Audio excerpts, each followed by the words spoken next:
में लिखा है कि लोहार ऊंचे कि सुनार ऊंचे, कि माली ऊंचे कि तेली ऊंचे? ये कहां लिखा है? कहीं नहीं लिखा है। यह लिखा है British census commissioner Herbert Risley द्वारा कराए गए ब्रिटिश सेंसस में। अगर 4000 जातियां थी तो अल्फाबेटिकल ऑर्डर में नाम लिखा होना चाहिए था, लॉजिक यह कहता था। मगर आपने 4000 का स्ट्रेटिफिकेशन कर दिया, और ये सब फंक्शनल ग्रुप है। मजे की बात यह है, सुनार, लोहार, बढ़ई, कुम्हार, ये तो फंक्शनल ग्रुप्स हैं। इनको जाति बना दिया, और जानते किस आधार पर ऊपर नीचे किया है? वो आधार जो दुनिया में पूरी तरीके से नकारा जा चुका है। क्या? जिनकी आंख ऐसी हो तो वो ऊंचे हैं, जिनके नाक ऐसी हो तो वो ऊंचे हैं, जिनकी ठोड़ी ऐसी हो, कंधा ऐसा और ये बात जिस पे डार्विन ने किया था आज पूरी दुनिया में पूरी तरीके से नकारी जा चुकी है। परंतु हमारे यहां वो 125 साल पहले किए गए उस क्लासिफिकेशन को सत्य मानकर संघर्ष आज तक चल रहा है। अब आप देखिए, हिंदू धर्म के 2 सबसे बड़े महाकाव्य, एक बार हमसे एक जेएनयू के प्रोफेसर टीवी डिबेट में कहने लगे कि भाई कोई रावण की पूजा करना चाहता है तो आप उसे क्यों रोकते हैं? भाई ये Brahmanical narrative and upper caste narrative Ram के साथ है और दलित नैरेटिव रावण के साथ है, आप उसको क्यों फोर्स करना चाह रहे हैं अपर कास्ट नैरेटिव?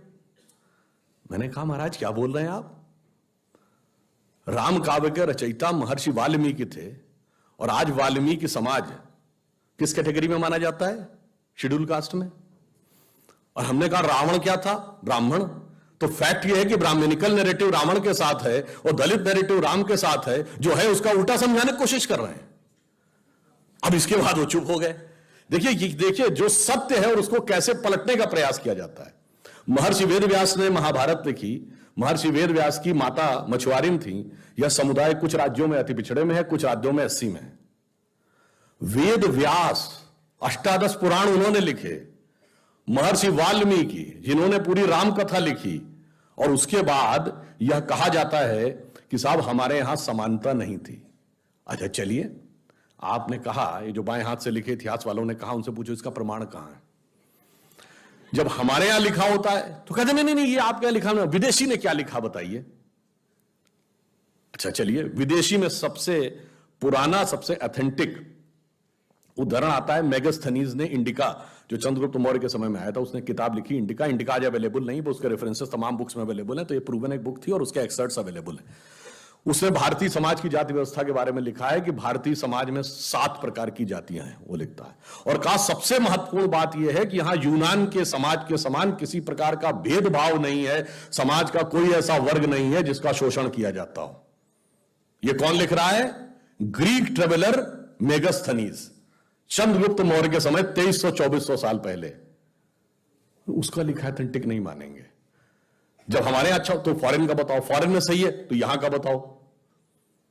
अब उनसे ये पूछिए, जैसे एक बार हम टीवी डिबेट में थे, एक मनुस्मृति के ऊपर भिड़ गए हमसे। तो मैंने कहा भाई पढ़े हो मनुस्मृति, बताओ। अच्छा हमने कहा मनुस्मृति के 4 श्लोक बता दो। नहीं हमने कहा 2 बता दो। हमने कहा अच्छा 1 बता दो। तो एक क्या बोले? यत्र नार्यास्तु पूज्यन्ते रमन्ते तत्र देवता। हमने कहा ले देख, आपको एक याद आया, उसमें हकीकत यह है। अब मैं ये भी बताना चाहता हूं, किसी से भी पूछिए मनुस्मृति 1870 से पहले की छपी दिखा दो भाई। बाकी सबकी प्रतियां पुरानी अवेलेबल हैं। वेदों की लिखित प्रतिलिपि जो ओल्डेस्ट अवेलेबल है, जो ब्रिटिश म्यूजियम में रखी, वो 1200 ईसा पूर्व की है।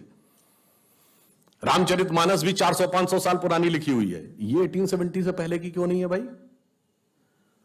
और जो तुमने छपवाई है वही ऑथेंटिक है। मतलब जो अंग्रेज ने छपवाई है वही ऑथेंटिक है, और उसी को लेकर सारा वाद विवाद है। और वो वाद विवाद में भी किस प्रकार का, देखिए, षड्यंत्र और छल है। जैसे ये कहने का प्रयास किया जाता है कि जैसे कोई हमारे सनातन मत और बौद्ध मत में कोई अंतर है। कहते हैं ना मनुवाद और बौद्ध मत। अरे मैंने कहा कभी भाई देख लो, जब पूजा होती है देख लो, एक ही लाइन में दोनों आते हैं। जब पूजा होती है तो कहते हैं स्थान देवताभ्यो नमः, कुल देवताभ्यो नमः। फिर जब टाइम का बताना शुरू करते हैं, जैसे मैंने बताया ना ब्रह्मा जी के समय से, तो जब पूजा में क्या बोला जाता? श्वेत वाराह कल्पे वैवस्वत मनवंतरे। मनुवाग है वैवस्वत मनु के समय में। वैवस्वत मनवंतरे कलयुगे प्रथम चरणे बुद्धावतारे। फिर कहता अमुक नाम संवत्सर, अमुक नाम तिथि, अमुक नाम नक्षत्र। एक ही लाइन में मनु और बुद्ध दोनों का नाम हर पूजा में लिया जा रहा, उसके बाद कहते जी हम अलग हैं। और मैं फिर कहना चाहता हूं, एक जगह लिखा दिखा दे, यहां भगवान बुद्ध ने कहा मैं नया धर्म चला रहा हूं। भगवान बुद्ध ने जब पहला उपदेश दिया सारनाथ में, जिसको धम्म चक्र प्रवर्तन किया, उसके बाद क्या बोला? एसो धम्मो सनातनो, यही सनातन धर्म है। यानी उन्होंने एक नई व्याख्या की, और वो भी काशी के पास जाके की। मगर बाद में अंग्रेजों के लिखे इतिहास में उसको खूब घाल मेल करके जितना टकराहट क्रिएट की जा सकती थी। सम्राट अशोक के विषय में कहते हैं, बल्कि कल भी मैंने इस पे टीवी में बोला था कि सम्राट अशोक के 180 से अधिक शिलालेख उपलब्ध हैं, अफगानिस्तान से लेकर बर्मा और नीचे कर्नाटक तक। कहीं पे उसने ये लिखा हो सिर्फ कि केवल बौद्धों का सम्मान करो, कहीं नहीं लिखा है। उसने लिखा भिक्षुओं का, श्रमणों का, ब्राह्मणों का सम्मान करो। अरे भाई, अशोक ने कहां लिखा मैं बौद्ध हूं, ये बता दो, एक जगह लिखा दिखा दीजिए। कोई भेद ही नहीं था, सब सबको समान रूप से मानते थे। वेनसांग हर्षवर्धन के समय में आया, वेनसांग ने लिखा कि हर्ष तो भगवान बुद्ध को इतना मानते थे वो बौद्ध है, और वे हर्षवर्धन के दरबार के कवि बाणभट्ट ने उन्हें शैव लिखा है। क्यों? इसलिए कि सभी के प्रति इतनी श्रद्धा थी कि बाहर वाले को लगता था कि ये तो इनको मानते तो इसी के प्रतीक होंगे। कारण क्या था कि भारतीय समाज में किसी प्रकार का भेदभाव नहीं था। इसीलिए आप देखिए, हिंदू समाज में आप शंकर जी के मंदिर में चले जाइए, या विष्णु जी के मंदिर में चले जाइए, या देवी के मंदिर में चले जाइए, इट हार्डली मैटर्स। आप जैन मंदिर में चले जाइए, आप बौद्ध स्तूप में चले जाइए, आप गुरुद्वारे में चले जाइए, कोई मतलब नहीं है। यहां तक कि हम मजार पे भी चले जाते हैं तो भी कोई आपत्ति नहीं करता है। प्रॉब्लम है सीमेटिक रिलीजन्स में, कि अगर आप चर्च में गए तो आप मस्जिद में नहीं जा सकते, मस्जिद में गए तो, अगर आप चर्च में गए तो आप धर्म से बाहर हो जाएंगे। ये जो सीमेटिक थॉट था रिलीजन का, उसको जब सुपर इंपोज करने की कोशिश की गई हमारे व्यापक उस पर, तो शायद मैं ये भी मानता हूं उनसे गलती हो गई होगी समझने में। तो वो ये मानते हैं जो एक को मानता है एक ही को मान सकता है, मगर हमारे यहां माना जाता था कि एक के साथ हम बहुतों को मान सकते हैं। तो हमारे यहां एक व्यापक स्वरूप था। उस व्यापक स्वरूप को कई बार समझने में गलती, और समझने के बाद कुछ जगहों पे गलती और कुछ जगहों पे बहुत जानबूझकर जो षड्यंत्र रचने का प्रयास किया जाता है वो था। और इसके बाद अब मैं आपको, ये तो चलिए हुआ सांस्कृतिक बात, अब एक यथार्थ व्यवहारिक बात बता देता हूं। आपसे पूछूं, आज से 200 साल पहले भारत में साक्षरता दर क्या थी? 97% के आसपास। और ये किसका डाटा है? हमारा डाटा नहीं है। 1812 में ब्रिटिश हाउस ऑफ कॉमन्स में जो रिपोर्ट सबमिट की गई है, विलियम एडम्स की report, Bengal presidency, Thomas Munro की रिपोर्ट मद्रास प्रेसिडेंसी, और विटनर की रिपोर्ट पंजाब की, उसमें लिखा भारत के हर गांव में एक स्कूल है। हर गांव में एक स्कूल है। और स्कूल ऐसे नहीं लिखे गए कि कोई एक, जैसे कहते हैं, एक सैंपल सर्वे कर लिया गया।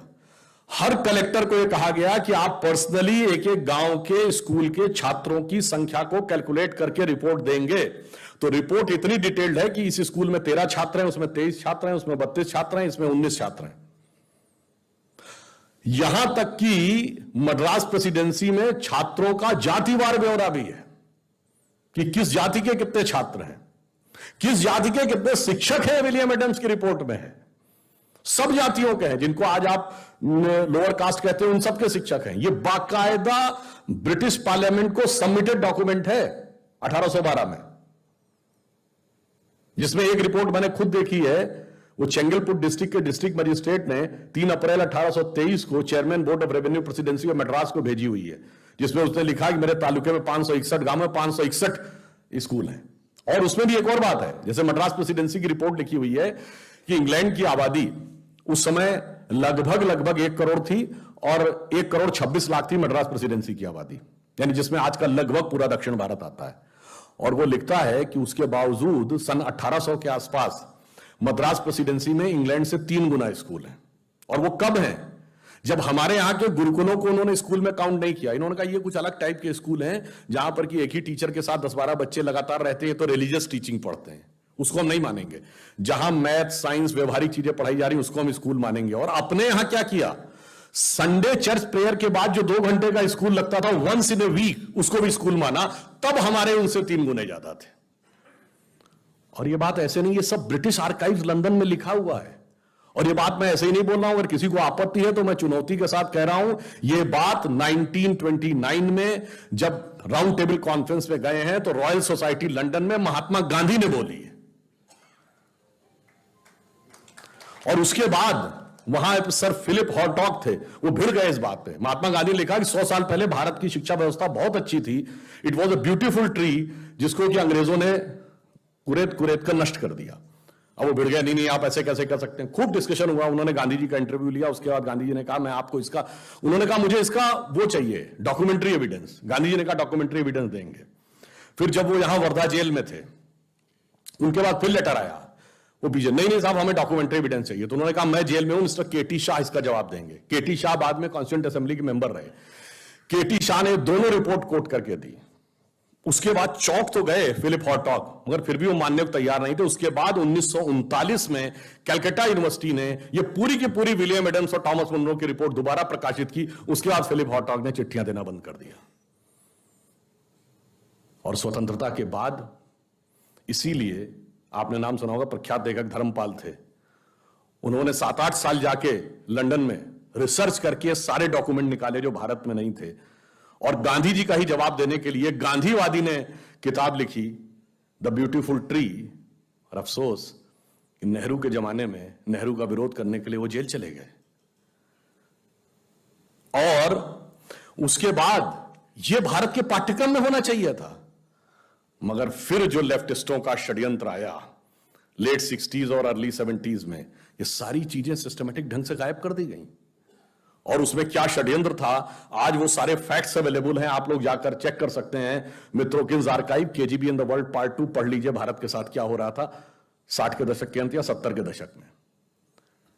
एक रशियन केजीबी का एजेंट था यूरी बेजमेनेव, जो 70 के दशक में भारत में पत्रकार बनकर रहता था। उसने लिखा है कि कैसे भारतीय संस्कृति को तोड़ने का बाकायदा एजेंडा दिया गया था। और उसने कहा था वो एजेंडा देने के लिए हमें उसको स्टडी करना था। मैंने स्टडी की तो मैं उसका मुरीद हो गया। और ये मेरे लिए इतनी खतरनाक बात थी कि अगर ये बात लीक हो जाती तो मुझे तुरंत निपटा दिया जाता। और उसने ये लिखा है कि हमारा एक एजेंडा था, उसने वर्ड्स यूज किए हैं, first stage 15 to 20 years stage of demoralisation. पहले डिमोरलाइज करो सोसाइटी को, तुम्हारी हर चीज गलत, तुम्हारी संस्कृति गलत, तुम्हारा धर्म गलत, तुम्हारी व्यवस्था गलत, तुम्हारा विचार गलत। जब डिमोरलाइजेशन कंप्लीट हो जाए तो second stage, stage of destabilisation. अब जगह जगह आंदोलन खड़े करो उन्हीं मुद्दों को लेके, जो थे ही नहीं उन मुद्दों को खड़ा कर दो आंदोलन में। और जब वो आंदोलन सक्सेसफुल होने लगे हैं तो third stage is the stage of revolution. अब उनको हिंसक आंदोलनों का रूप देना शुरू कर दो।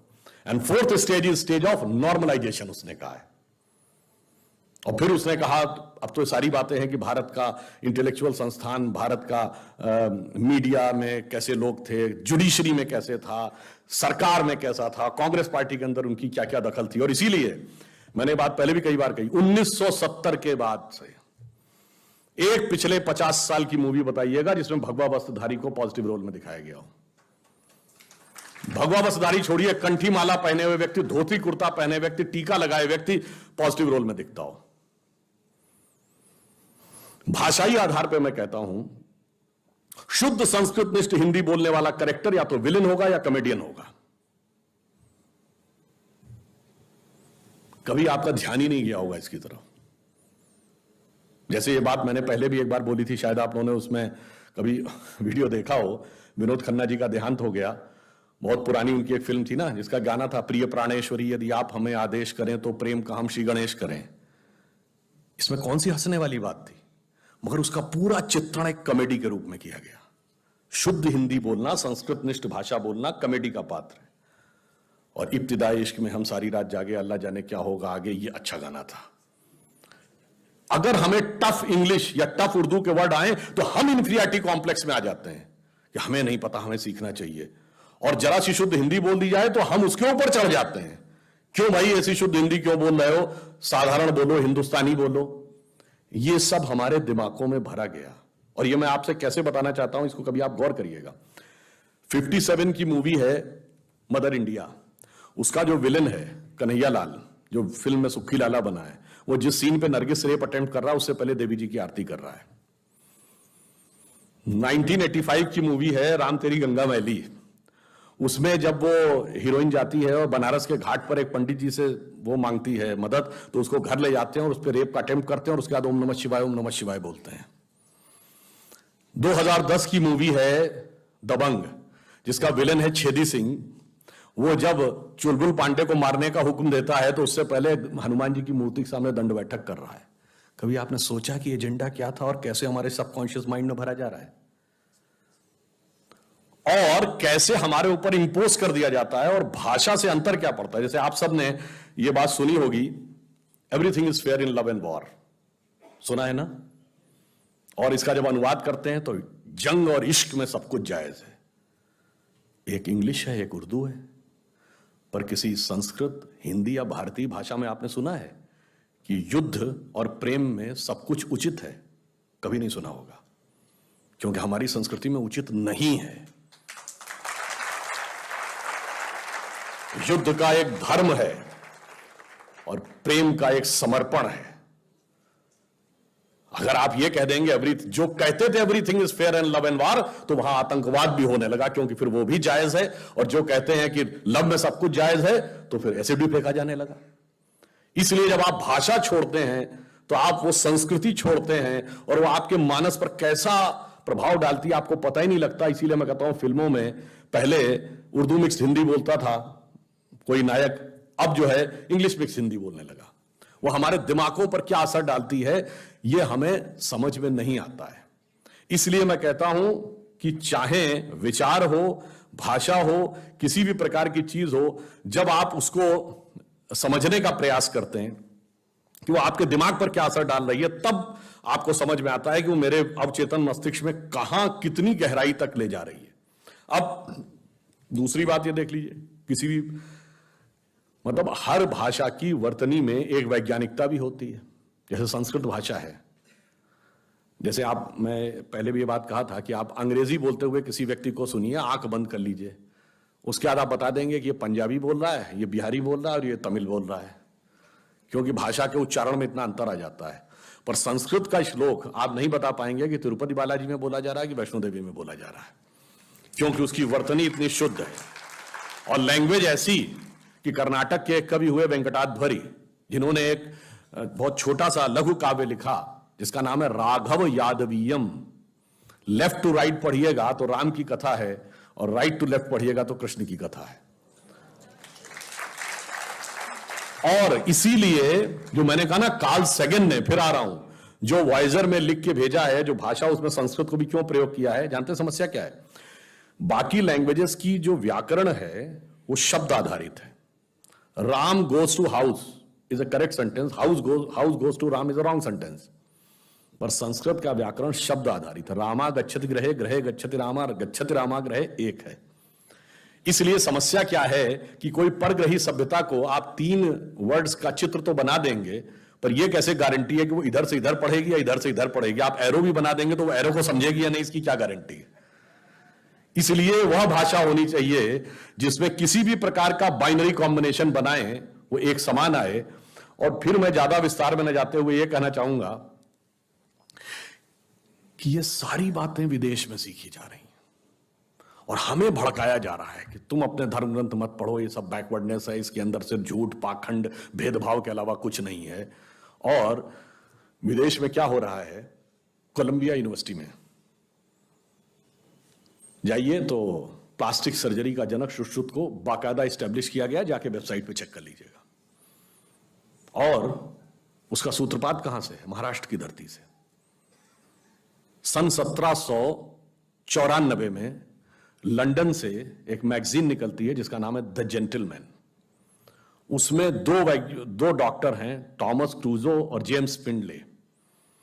उन्होंने ये लिखा, एक पेपर पब्लिश किया कि सन 1793 में पुणे में उन्होंने देखा कि एक व्यक्ति जो टीपू सुल्तान की फौज में काम करता था, उसकी नाक काट दी गई थी और उसके मस्तक की खाल निकालकर नाक के ऊपर सेट करके नाक को दोबारा पुराने जैसा कर दिया गया। और करने वाले, महत्वपूर्ण बात क्या है, कुम्हार जाति के लोग हैं। जिनको आज ओबीसी कहा जाता है।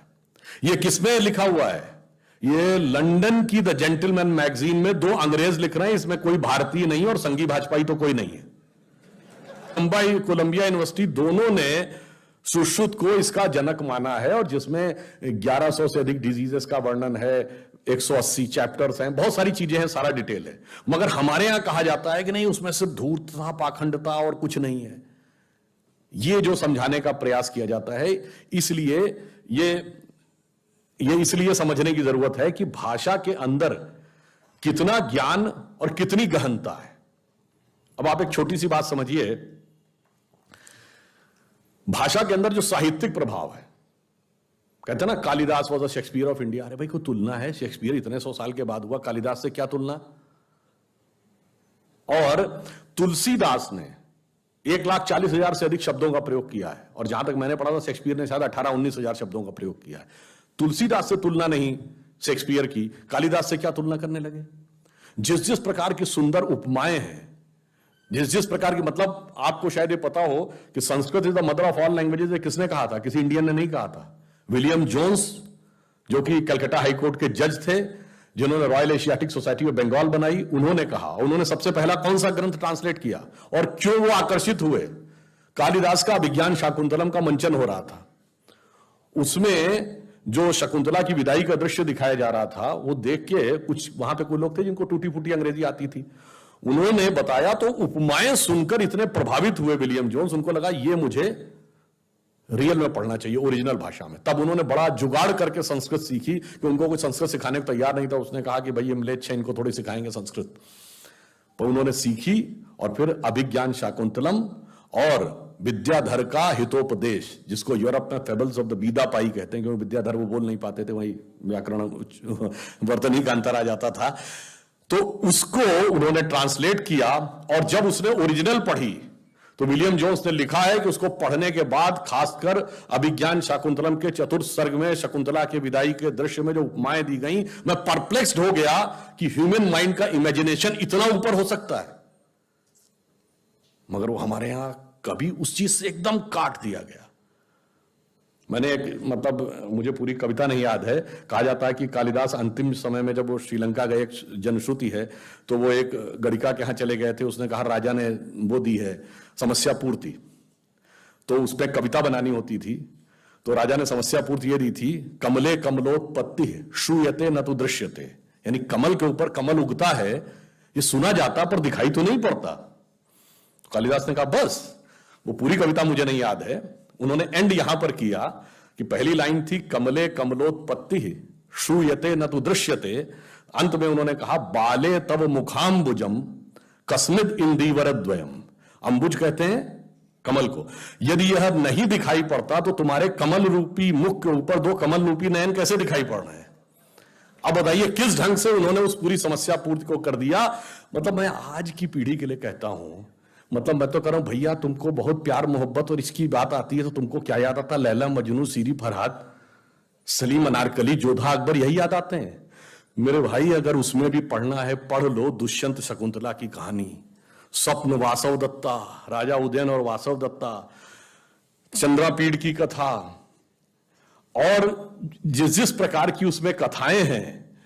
अगर आप मालविका अग्निमित्र और मालविका की प्रेम कथा, मैं दावे के साथ कहता हूं कि जिसको आप शेर और शायरी कह के बहुत प्रभावित हो जाते हैं, ये उसके आगे कुछ नहीं लगेगी, इतनी गहरी उपमाएं उसके अंदर। तो मैंने इसलिए कहा साहित्य हो, विज्ञान हो, राष्ट्रवाद हो, सबके साथ किस प्रकार से जोड़ा जाता है। और देखिए जोड़ने में तोड़ने के तत्व कहां पे खोजे जाते हैं। मैं जब पहली बार यहां आया 2005 में, भाजपा की राष्ट्रीय परिषद थी मुंबई में, 31 दिसंबर 2005 को वो समाप्त हुई। तो अंत में प्रमोद महाजन जी ने वो यहाँ का बड़ा प्रख्यात जो नाटक है, जो हर जगह दिखाया जाता है, जानता राजा, उसका मंचन किया। और जानता राजा के अंत में क्या बोला जाता है? अंतिम वाला छंद याद है? इंद्र जिमी जम्ब पर, बाड़व सुअंब पर, रावण सदम्ब पर, रघुकुल राज है। ये शिवाजी के राज्य के बारे में। इसका अर्थ आप लोगों को पता हो तो आपको उसकी फिर ध्वन्यात्मक कहते हैं। इंद्र जिमी जम्ब पर, जिम्भासुर एक वृत्तासुर था ना, इसको इंद्र ने हराया था। जैसे इंद्र वृत्तासुर पर, इंद्र जिमी जम्ब पर, बाड़व सुवम्ब पर, बड़वानल कहते हैं समुद्र की आग, समुद्र की अग्नि के ऊपर समुद्र, रावण सदम्भ पर, अहंकारी रावण पर, रघुकुल राज है।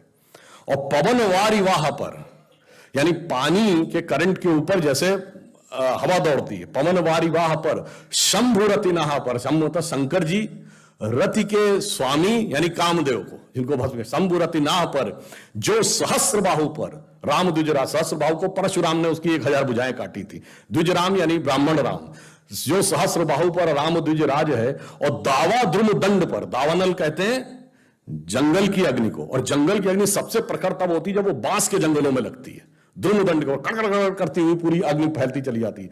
दावा द्रुम दंड पर, भूषण बितुंड पर जैसे मृगराज है, जैसे हिरणों के झुंड के ऊपर सिंह है।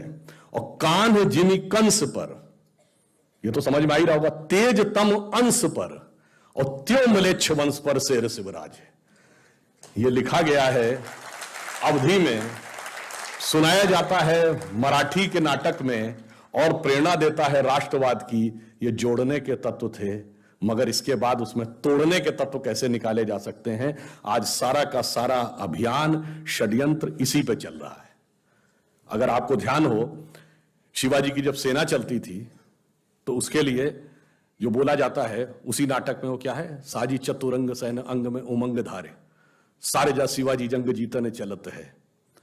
ये तो समझ में आएगा, वो चतुरंगणी सेना को सजाकर शिवाजी जंग को जीतने के लिए चलते हैं। आगे कहते हैं, भूषण भनत नाद बिहद नगारन के, नगाड़ों का नाद इतना वृहद है कि नदी नदमद गैबरन में रलत, ऐसा नदी और नारे लहराना शुरू कर देते हैं। और ऐल फैल खैल बैल खलक में गैल गैल, जब वो फैलती हुई उनकी सेना निचले इलाकों में जाती है तो ऐसा गुबार उठता है कि गजन की पैल ठैल सैल उछलत है। गज मतलब हाथियों की पैर की धमक से ऐसा लगता पर्वत उछलने लगते हैं। और उससे जो धूल निकलती है उससे लगता है सूर्य इस कदर ढक जाता है कि वो तारे जैसा दिखने लगता है। तारा सो तरनी धूरी धरा में परती जी में। और फिर वो कहते हैं, ऊपर से जब देखते हैं तो ऐसा लगता है कि उनका एक समुद्र है सेना का। और वो कैसा दिखता है, धरती के ऊपर जैसे थाली पर आप पारे को रख दें तो पारा हिलता डुलता दिखता है, तो ऐसा लगता है उनकी सेना का समुद्र इस धरती रूपी थाली के ऊपर हिलता हुआ चला, थाली पर पारा पारा वारियों हलत है। अब ये तो अर्थ बताया, मगर इसी को जब पूरे धुन में गाया जाता था, जो उसकी रिदम थी, उसको आप सुनिए तो आपको एक अलग अनुभूति होती है। क्या कि साजी चतुरंग सैन अंग में उमंग धार, सारजा शिवाजी जंग जीतने चलत है, भूषण बनत नाद बिहद नगारन के, नदी नद मद गैबरन में रलत है, एल फैल खैल बैल खलक में गैल गैल, गजन की पहले ठैल सैल उछलत है, और तारा सुतरनी धूरी धरा में परती जी में, थारी पर पारा पारा वारियों हलत है। अब बताइए, इससे बढ़िया रैप मिलेगा कहीं? इससे ज्यादा टंग ट्विस्टर कोई मिलेगा कहीं? इससे ज्यादा राष्ट्रवाद की प्रेरणा मिलेगी कहीं? इससे ज्यादा उत्साह मिलेगा? उसकी बजाय अंग्रेजी के आतुकांत शब्दों को जोड़कर रैप बनाते हो। मेरे भाई, भाषा की महानता देखो, संस्कृति की विराटता देखो, उसके अंदर मिलती हुई प्रेरणा देखिए, तो सारी की सारी चीजें आपको एक साथ नजर आती हैं। इसलिए मैं अंत में यह कहना चाहता हूं, फिर भी कुछ चीजें बहुत ध्यान रखने की होती हैं। जानते हैं क्या होता है? हमारे सारे धर्म ग्रंथ कुछ प्रेरणा देते हैं। जब माता सीता का हरण करने के लिए रावण आया था तो आसुरी वेश में आया था क्या? साधु का वेश बना के आया था। तो अक्सर आसुरी शक्तियां साधु का आवरण ओढ़ के आती हैं। वो अपने को कहती हैं हम लिबरल हैं, ह्यूमनिस्ट हैं, हम तो ओपननेस की बात करते हैं, फ्रीडम ऑफ स्पीच की बात करते हैं।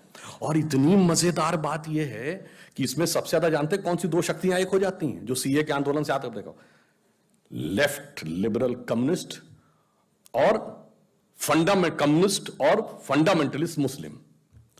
और मजे की बात यह है कि आप दुनिया में एक कम्युनिस्ट देश बताइए जहां तोप लगा के मस्जिदें न उड़ाई गई, चाहे रशिया हो या चाइना। और एक मुस्लिम देश बता दीजिए जहां कम्युनिस्ट पार्टी प्रतिबंधित ना हो। आजा चलिए, एक कम्युनिस्ट देश बताइए जहां फ्रीडम ऑफ स्पीच हो, और एक मुस्लिम देश बताइए जहां फ्रीडम ऑफ स्पीच हो। तो गजब है साहब।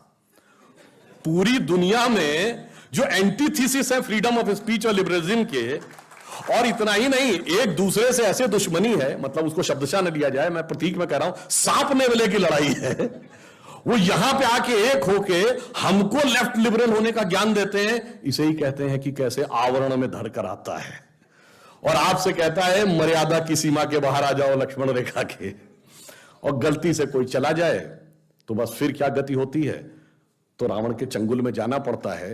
इसीलिए, और वो चीज क्या है, अब एक और बात समझिए, एक दूसरे प्रकार का भी रावण आ रहा है जिसे समझना चाहिए। थोड़ा सा विषय लेके बताना चाहता हूं, ये रावण के 10 ही सिर क्यों थे, 8 या 12 क्यों नहीं, 20 या 25 क्यों नहीं, और एक सर कटता था दूसरा क्यों उगाता था, और अगर 10 ही सिर थे तो उसका नाम दशानन क्यों था, 10 मुख वाला क्यों था, 10 शीश, 10 ग्रीव, 10 कंधर, 10 उदर क्यों नहीं था।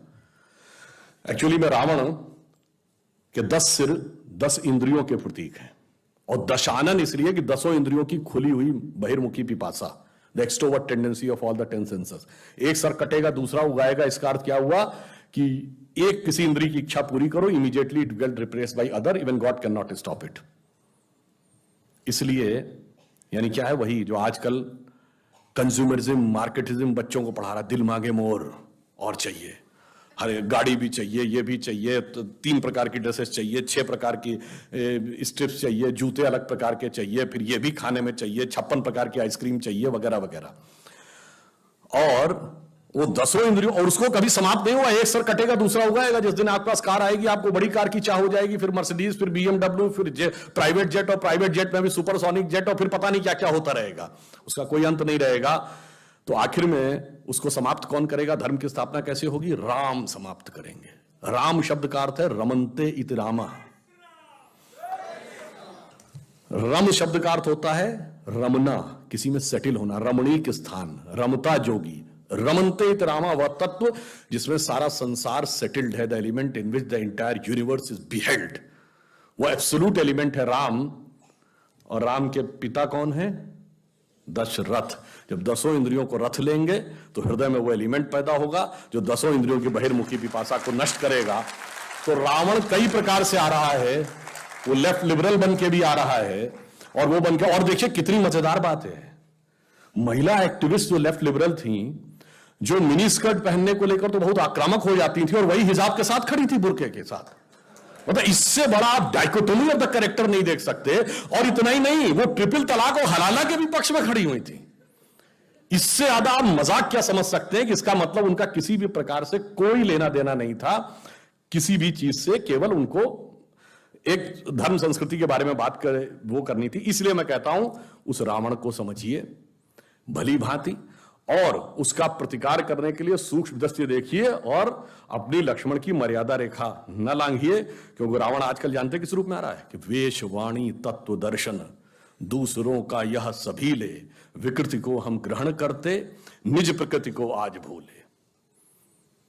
हो गए हैं स्वप्न सब साकार कैसे मान ले हम, संग का गीत था, टल गया सर से व्यथा का भार कैसे मान ले हम। तो समझिए वो उस रूप में आ रहा है। और फिर अंत में कहता हूं, मगर अब जरा गौर से देखिए ये देश जा कहां रहा है। 2 मिनट और लेता हूं। जिसको लोग कहते हैं ना ये तो बड़ा एक्सट्रीम राइट विंग आइडिया है, वो एक्सट्रीम राइट विंग की डेफिनेशन हर 20 साल में बदल जाती है, और वो राइट विंग अब सेंट्रिस्ट आइडिया हो जाता है। उसकी शुरुआत यहीं से हुई थी। 1905 में जब लोकमान्य तिलक ने पूर्ण स्वराज की बात कही थी तो उनको क्या कहा गया था, राइट विंग फंडामेंटलिस्ट। ये क्या बात कर रहे हैं, अरे भाई वायसराय की एग्जीक्यूटिव काउंसिल में कंसेशंस की बात थी, पूर्ण स्वराज की बात कहां से ले आए, ये तो एक्सट्रीम राइट विंग आइडिया है। लोगों ने कहा ये हो ही नहीं सकता, ये असंभव है, अरे अंग्रेज के राज में सूरज नहीं डूबता है। ये 1905 का दशक था, आपने देखा 20 साल गुजरे, तिलक के मित्र गोखले, गोखले के शिष्य Gandhi, the movement for Swaraj has become a reality. यानी जो राइट विंग आइडिया था वो अब मॉडरेट एंड एक्सेप्टेड आइडिया हो गया। अब वहां राइट विंग कौन थे, कांग्रेस के अंदर का जिसको हिंदू एलिमेंट कहा जाता था या हिंदूवादी विचारधारा के नेता कहे जाते थे, सरदार पटेल, KM मुंशी, राजेंद्र प्रसाद, सी राजगोपालाचारी, पुरुषोत्तम दास टंडन, मदन मोहन मालवीय। और 20 साल गुजरे, 47 स्वतंत्रता के बाद ये सब सरकार के हिस्से हो गए। अब ये एक्सेप्टेबल हो गया राइट विंग। अब राइट विंग का प्रतीक कौन था, श्यामा प्रसाद मुखर्जी, दीनदयाल उपाध्याय, जो सांस्कृतिक राष्ट्रवाद की बात कर रहे हैं 50 के दशक में, और 20 साल गुजरे। याद करिए 60 के दशक का अंत होते होते पुराने लोगों को याद होगा कि लोहिया जी और दीनदयाल जी के बारे में कहा, दीनदयाल जी ने कहा लोहिया जी राष्ट्रवादी समाजवादी हैं, और लोहिया जी ने कहा दीनदयाल जी समाजवादी राष्ट्रवादी हैं। और हमारी संयुक्त विधायक दल की सरकारें बन गई कई राज्यों में। अब वो extreme right wing idea moderate and accepted हो गया। अब 70 के दशक में राइट विंग का प्रतीक कौन था? अटल बिहारी वाजपेयी, हिंदू तन मन हिंदू जीवन रग रग हिंदू मेरा परिचय। और 20 साल गुजरे, 90 का दशक, अब अटल जी एक्सेप्टेबल थे, अब अडवाणी जी राइट विंग थे। सौगंध राम की खाते हैं मंदिर वही बनाएंगे कह रहे हैं, बताइए कैसे हो सकता है? और 20 साल गुजरे, 2010 का दशक, अब अडवाणी जी स्वीकार थे, मोदी जी राइट विंग है। मगर आप 125 साल में देखिए वो उत्तरोत्तर the direction of Indian politics is going in right direction. इसलिए आप यह विश्वास रखिए कि नियति ने तय कर रखा है कि अगले 20 साल बाद क्या होने जा रहा है, इसमें कोई संशय मत रखिएगा।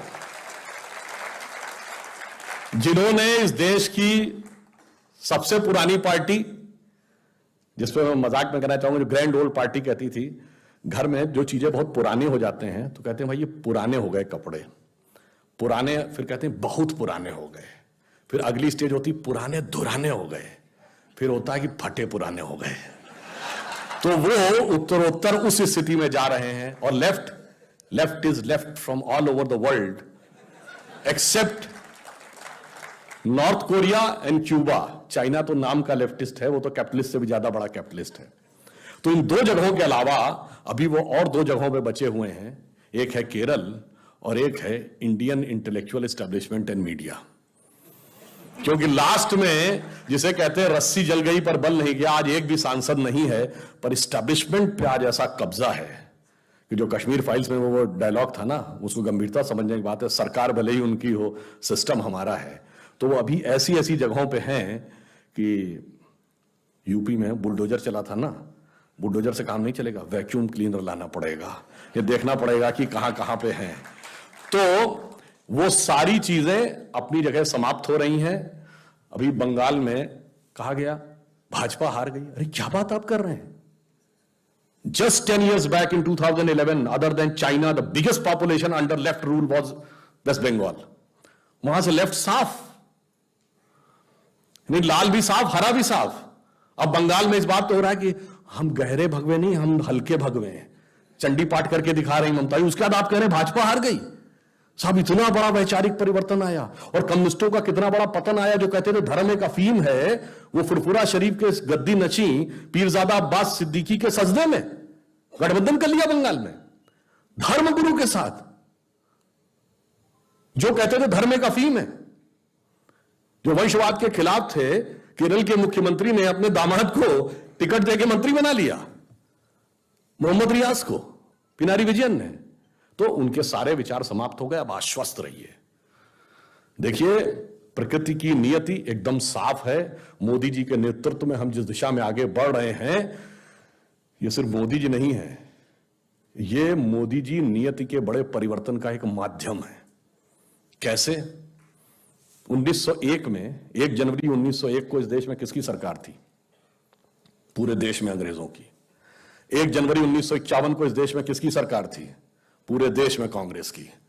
1 जनवरी 2001 को जब 21वीं सदी के पहले सूरज की पहली किरण इस धरती पे गिरी, तो किसकी सरकार थी? केंद्र में अटल जी के नेतृत्व में भारतीय जनता पार्टी की, और अगले दशक में मोदी जी के नेतृत्व में स्पष्ट बहुमत की।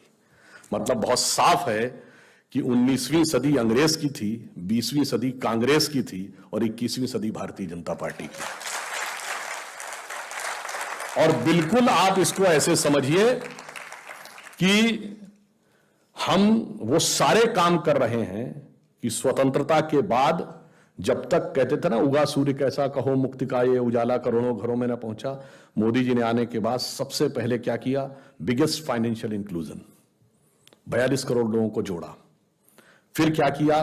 Biggest food grain distribution, biggest vaccination, biggest health care programme, Ujjwala Yojana में चाहे गरीब महिलाओं को गैस देना हो, शौचालय देना हो, घर देना हो, पहले समाज के सबसे कमजोर तबके को सशक्त किया, फिर इस देश को सशक्त किया। डिफेंस प्रोडक्शन में पहली बार यह देश आत्मनिर्भर हो रहा है।